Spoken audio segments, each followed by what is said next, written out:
네, 안녕하세요. 박영준입니다. 오늘은 좋은 등산복 그리고 좋은 등산용품을 구입하는 방법에 대해서 제가 좀 설명을 드리려고 합니다.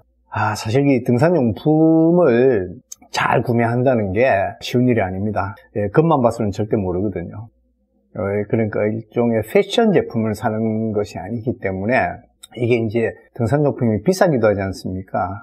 그러면서 이제 이 안쪽에 이 기능이 들어가 있습니다. 그래서 이제 이 기능을 이제 판별해야 하는데 이게 쉽지가 않죠. 실제로 사용해보지 않으면 뭐 그걸 알 수가 없죠. 그래서 이제 이 등산용품에 또 등산복에 관련해서는 그 정보가 매우 중요합니다.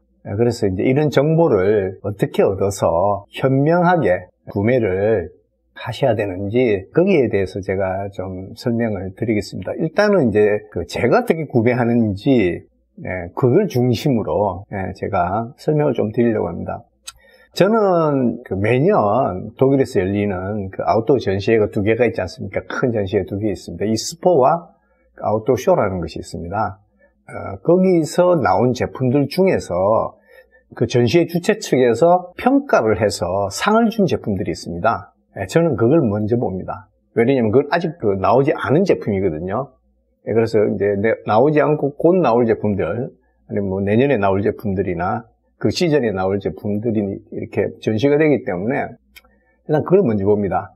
그래서 거기서 상을 받은 제품이 있는지 그걸 먼저 살펴봅니다. 근데 상 받은 제품이 여러 가지가 나오죠. 각 분야마다. 그러니까 등산복도 이제 뭐 자켓, 주로 이제 자켓이 주로 이제 많이 그렇게 대상이 되는데 자켓이 제일 비싸고 그래서 그렇습니다. 바지 같은 거는 글쎄요. 거기서 상 받는 경우들이 그렇게 자주 없어서 어쨌든 이제 제가 이제 그런 식으로 봅니다. 그리고 이제 마음에 드는 뭐 등산화나 그러니까 마음에 든다는 거는 이제 예쁘다는 거죠. 제가 봤을 때 예쁜 제품이 있다든지 이러면 이제 그걸 체크해 둡니다. 그래서 그거를 구매 목록 리스트에 올립니다. 근데 제가 이제 좀 호기심도 많고, 그래서 거기서 이제 골드 어워드나 뭐 에디터스 초이스나 예를 들자면 이런 거 받은 거는 거의 사는 편입니다. 그게 얼마나 좋은지 좀 알아보고 싶고 하고 막 그러니까요. 그래서 저는 처음에 하는 거는 이제 이스포하고 아웃도어 쇼입니다.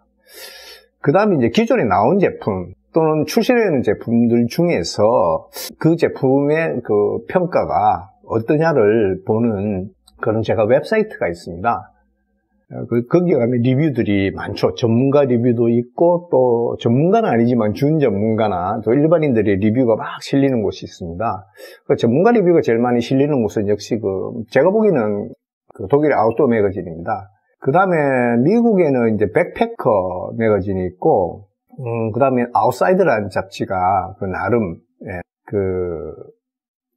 그쪽의 패널들이 이렇게 리뷰를 합니다. 그래서 이제 그거를 이제 살펴보죠. 거기서 평점이 좋은 거, 그러니까 1등으로 뽑힌 거나 또는 뭐 가성비가 좋다고 2등으로 뽑힌 거나 뭐 이런 제품들에 대해서 저는 정보를 얻습니다. 이런 이 매거진들이, 물론 이제 그 매거진들이 그 시즌에 나온 모든 자켓이나 예를 들자면 모든 신발에 대해서 리뷰를 하는 것은 아닙니다. 대충 한 10개 정도 이렇게 뽑아서 이렇게 하게 되니까 그게 이제 완벽하지는 않습니다.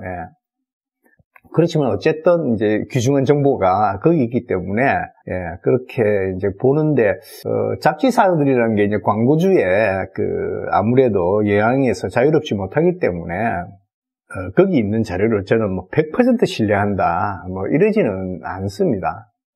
그러면 이제 보완을 해야 되겠죠. 그래서 이제 찾아가는 곳이 또 사이트들이 있습니다. 거기에 이제 많은 분들이 아시죠? 아웃도어 기어 랩이라는 게 있고요. 그 다음에 기어 정키라는 게 있습니다. 아웃도어스 매직이라는 곳도 또 있어요. 그래서 그런 사이트들을 가서 실사용자들이 어떻게 생각하는지 이런 것들을 어떻게 평가하는지를 제가 봅니다. 그중에서 평가 좋은 거는 제가 이제 구매를 하게 되는 거죠. 그러면 실패하는 확률이 거의 없다고 보셔도 됩니다. 거의 이렇게 사이즈만 잘 맞으면 실패하는 경우가 거의 없다고 봐집니다. 이게 이제, 요쪽은 아웃도어고, 저는 이제 또 좋아하는 스포츠가 러닝도 있고 또 뭐 트레일 러닝도 있고 뭐 다양하게 있어서 이제 각각 분야마다 하는데 오늘 시간은 아웃도어 쪽이니까 아웃도어 쪽에서 중요한 그 리뷰 사이트하고 잡지들, 그 다음에 전시회에 대해서 소개를 해드린 겁니다.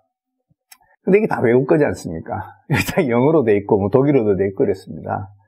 그래서 이제 이게 외국산 제품을 사실 때는 이게 영어가 안 되시면 이게 좀 곤란하죠. 근데 이제 이거와 관련해서 리뷰 부분이나 이런 거 관련해서 저는 그 국내의 아웃도어 잡지들이 참 아쉽습니다. 그 월간산이라는 것은 굉장히 오래된 잡지지 않습니까? 근데 그런 데서 지금 정도 되면 글쎄요.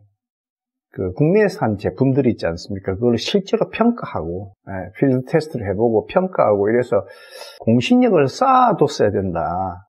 지금 뭐 국내 그 아웃도어 잡지 거의 뭐 폐망 일보 직전입니다. 뭐 유료 구독 수가 뭐 2,000부도 안 되는 것들이 거의 대부분 2,000부 안 됩니다.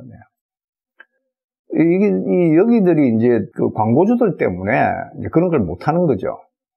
예를 들면 아웃도어 매거진에서 제일 좋은 제품이다. 이러면 그거는 금방 품절됩니다. 유럽에서는. 백패커 그 매거진도 마찬가지입니다. 인기가 굉장히 있습니다. 그래서 거기서 채택이 되려고 그 등산회사들이 길을 씁니다. 그래서 우리는 그런 그 공신력이 내린 잡지사가 없죠. 다 좋은 맛만 하는 거죠. 그리고 광고 따오고 거기서 혹시 누가 될 만한 그 광고주에게 누가 될 만한 이야기는 안 하죠.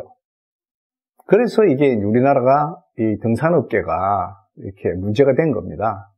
누구도 객관적으로 사실을 이야기하지 않고 업체와 언론계가 유착이 돼 있어서 지금 결국은 이제 이런 사태를 맞이한 겁니다. 참 이 부분 제가 굉장히 안타깝게 생각합니다. 뭐 그거는 리뷰 쪽이고요. 그러니까 먼저 리뷰를 참고하시라는 겁니다. 공신력 있는 곳에서 나온 리뷰들을 쭉 참고하시면 좋은 정보를 구매에 관련된 좋은 정보들을 얻을 수 있습니다. 그 다음에 이게 이제 어려우시다 그러면 이제 스테디셀러를 찾으셔야 됩니다. 무슨 말씀인가 하면 오랫동안 나온 제품들이 있습니다. 예를 들면 등산복 같은 데서는 뭐 예를 들면 그 아크테릭스의 알파 LCB는 지금 20년이 넘도록 똑같은 제품이 나옵니다. 같은 모델로. 그건 좋다는 이야기입니다. 계속 만들어도 계속 팔린다는 이야기입니다. 배낭도 마찬가지입니다. 오랫동안 유지되는 그 배낭들이 있거든요. 나오는 제품들이 있습니다.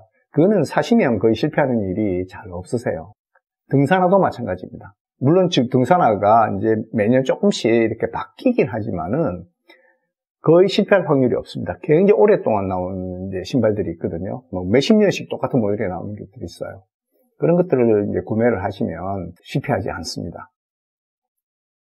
뭐 그런 제품 예를 들려고 하면 굉장히 많이 있습니다. 뭐 예를 들면 뭐 저기 파타고니아의 그 나노 퍼프라는 제품도 10년이 넘게 나오고 있거든요. 그 다음에 뭐 제품 출시되고 지금까지 또 뭐 계속 나오는 것들이 뭐 룬닥스 마크 바지도 그렇죠. 나오고 지금 그러고 거기서 나오는 이제 오센틱 팬츠도 지금 그거는 뭐 10년 넘게 지금 계속 나오는 제품들입니다. 그런 제품들은 뭔가 거기에 특별한 것이 있습니다. 그리고 많은 소비자들에게 그 선택을 받는 이유가 거기 있는 거죠. 그래서 그런 제품들을 찾으셔야 돼요. 이거는 만약 외국 제품이라고 그러면 그 검색하시기가 쉽습니다. 그래서 뭐 구글링을 하셔가지고 언제 시작됐는지 이 제품이 그건 찾으시면 금방 나오고 이런 제품들은 또 그 등산을 오래 하신 분들 사이에서는 이제 구전으로 이렇게 전달이 됩니다. 뭐냐면 벌써 뭐 신고 뭐 몇 년 동안 신었는데 이 신발이 좋더라. 그러면 그게 입증이 된 거거든요. 그래서 입소문이나 구전이 굉장히 중요한데 이 부분 좀 조심하실 필요도 있어요. 왜 그러냐면 저한테 가끔 이제 그 댓글에 이런 그 댓글을 쓰시는 분들이 계세요. 뭘 추천하고 싶냐? 당신은 어떤 제품을 추천하겠냐? 또는 이제 이 제품은 당신은 어떻게 생각하느냐? 이런 질문을 받으면 제가 굉장히 곤란합니다. 정말 곤란합니다. 그리고 어떤 분은 심지어 뭐 어떤 제품에 대해서 나쁜 점을 좀 이야기를 해주면 그 제품을 피할 수 있지 않겠냐. 그런 이제 그 요청을 하시는 분도 계세요. 정말 곤란합니다. 제가 뭐 좀 아는 척 하지만은 실제로 제가 입어본 것들은 그렇게 많지 않습니다. 제가 업체로부터 이제 의뢰도 받습니다. 이것들을 좀 테스트 해달라고. 근데 그렇게 할 수 있는 제품이라는 게 몇 개 안 됩니다, 1년에. 왜 그러냐면, 예를 들자면 저한테 어떤 데서 등산화를 맡겼어요. 이 등산화는 어떠신지, 한국 시장에 맞겠습니까? 이런 걸 물어보는 그 업체들이 있거든요. 또 뭐 자켓이나 옷도 마찬가지입니다. 이건 어떻게 생각하세요? 그러면 예를 들면 우무복을 예를 들어보죠. 그럼 겨울에 우무복을 몇 번 입겠습니까? 겨울이 보통 3개월이니까 14주 정도 됩니다. 근데 이제 제가 주말에 산에 못 가는 일도 있거든요. 그러면 한 10번 정도 이렇게 그 한 시즌 동안, 겨울 시즌 동안 이렇게 갈 수 있겠죠. 그러면 제가 자켓이 많다고요, 예를 들자면. 요즘 좀 많습니다, 제가. 그럼 어떤 거는 1년에 한 번, 두 번도 못 입는 것들도 있어요. 근데 그렇지만 또 제가 좋아해서 평소에 입고 다니는 제품들이 있는데, 그거 팽개쳐놓고 그거 테스트도 그것만 줄창 입고 다닐 수는 없지 않습니까? 근데 한 제품에 대해서 뭔가 좀 느끼려고 그러면 딱 한 번 입어서는 잘 안 됩니다. 그 제품에 대해서 알 수가 없어요. 그렇다고 그러면 최소한 뭐 서너 번, 네댓 번은 입어봐야 되거든요. 최소한 서너 번은 입어봐야 됩니다. 그러면 제가 이제 올해 뭐 신제품이 많이 나왔는데 실제로 제가 테스트해 볼 수 있는 게 몇 개겠습니까? 2개? 3개? 제품이요. 그 정도밖에 안 됩니다. 뭐 티셔츠건, 그 다음에 안에 있는 그 플리스건, 그 다음에 뭐 베이스 레이어건 다 마찬가지입니다. 제가 신상으로 그 해에 입어볼 수 있는 것은 한 시즌에 서너 개 정도, 이거밖에 안 된다는 말씀입니다. 그러면 저는 그나마 좀 많이 입어보는 편인데, 대부분의 이제 오래 등산을 하셨다는 분들이나 이런 분들도 실제로 그렇게 많이 입어보실 수가 없어요. 경제적으로도 그렇게 문제죠. 한 시즌에 자켓 3개만 사도 얼마입니까? 등산 한 3개만 산다고 생각해 보세요. 등산 한 3개면 거의 100만 원 가까이 되거든요. 외산 등산의 경우는. 자켓도 한 색정산 100만 원입니다. 그 다음에 티셔츠는 좀 싸니까, 티셔츠 하고, 그 다음에 우무복 같은 것들도, 만약 뭐, 시즌마다 하나씩 사도 좀 괜찮은 것들은 30만 원에서 뭐, 100만 원 사이에 있거든요. 그럼 뭐, 매 시즌, 봄, 여름, 가을이라 그러면, 가을, 겨울이라 그러면, 그다가 뭐, 또, 소프트쉘도 있지 않습니까? 그 다음에 또 뭐, 다른 장비들도 있으니까, 그러면 뭐, 1년에 뭐, 1,000만 원, 2,000만 원을 계속 써야 된다는 이야기니까, 그렇게 이렇게 취미생활에 많이 돈을 쓰시는 분이 잘 없습니다. 그래서 텐트 같은 건 뭐 더 심하죠. 텐트 한 개가 돈 얼마인데요. 이게 저도 이게 추천하기가 또 어떤 제가 낯선 실제로 안 써본 제품을 저한테 어떠냐고 물어보시면 제가 참 답변하기가 곤란합니다. 실제로 안 써봤으니까 제가 잘 모릅니다. 저는 써본 것만 아니까요. 물론 그런 건 있습니다. 제가 이제 이런 걸 오래 했죠. 오래 했으니까, 스펙을 저한테 정확하게만 주신다 그러면 대충 이게 어떤 정도의 기능을 한다는 거는 저는 압니다. 그래서 예를 들자면 섬유가 어떤 종류의 정확하게 저한테 알려주고, 그 다음에 직종을 어떤 방식으로 했고, 이런 거를 제가 알면, 이거는 땀이 어느 정도 마르겠다. 이 정도는 추측할 수 있습니다. 그렇지만, 그게 뭐, 100% 정확한 건 아니거든요. 대충, 이 정도는 될 것 같다 정도는 아는 겁니다. 그래서, 입소문이나, 뭐, 주위에 말들이 있지 않습니까? 그것도 굉장히 중요한 정보의 소스긴 하지만은, 그걸 이제 100% 신뢰하시면 안 된다. 뭐 그런 이제 주의를 당부드리고, 그 다음에 이제, 이런 스테디셀러나 또는 리뷰가 또 안 되는 조그마한 업체들 중에서 좋은 제품이 나온 것들이 있습니다. 제가 이런 회사들을 굉장히 좋아하는데, 이런 회사들이 막 이렇게 잘 돼서 커가는 거 이렇게 보면 되게 재밌거든요. 근데 이런 회사들 제품을 구입하실 때는 색상을 보세요. 무슨 말씀입니까? 작은 회사는 많은 모델을 못 만듭니다.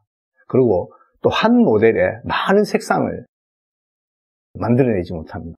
티셔츠가 있는데 보통 보면 뭐 국내도 마찬가지입니다. 이 부분은 예를 들면 모 회사가 있는데 거기 웹사이트에 들어가셔서 거기에 색상이 있지 않습니까? 몇 개가 선택되어 있는지 그걸 한번 잘 보세요. 그러면 감이 오실 거예요. 왜 그러냐면 조그만 회사들이 많이 만들면 안 팔리지 않습니까, 자기들 거. 근데 색상이 많다 그러면 그만큼 제품을 많이 만들어낸 겁니다, 그게. 그럼 그거는 많은 소비자들이 이미 찾고 있다는 이야기가 됩니다. 그래서 그렇게 이제 선택하시면 됩니다. 그래서 제일 중요한 거는 리뷰를 찾아보는 것이다. 두 번째는 스테디셀러를 찾아라. 세 번째는 입소문이나 주위에 실제 사용했던 분들의 그 평가를 들어봐라. 그리고 네 번째는 작은 회사인 경우는 어떤 한 모델이 있을 때 그 모델의 컬러가 몇 개 정도 나오는지, 특히 티셔츠 같은 거나 이런 것들이 그렇습니다. 그런 걸 딱 보면 압니다. 그래서 그거를 살펴라. 이렇게 조언드리고 싶습니다. 다음 시간에는 이제 이거는 언젠간 한번 다뤄야 되겠다는 이슈들이 몇 개 있어요. 그게 아까 말씀드린 이제 언론과 등산업체들과의 그 유착 관계입니다. 이것도 빨리 바로잡지 않으면 그렇게 할 이제 다들 힘이 없어서 굉장히 지금 어렵거든요. 그 등산 잡지들이 그래서 이게 가능할지는 모르겠지만 아마 젊은 사람들 중에서 아마 뜻있는 사람들이 이제는 뭐 책은 팔리는 세상이 아니고 온라인에서 이제 정보를 얻는 세상이라 그 온라인 쪽으로 해서 웹진이죠. 그 웹진을 만드는 사람들이 좀 나와줬으면 좋겠습니다. 그래서 그 안에서 그 광고주 눈치 안 보고 공신력 있게 모여서 리뷰를 하고 이런 사이트가 우리도 이제는 있어야 되지 않겠냐 그런 생각이 들었습니다. 오늘은 여기까지입니다. 감사합니다.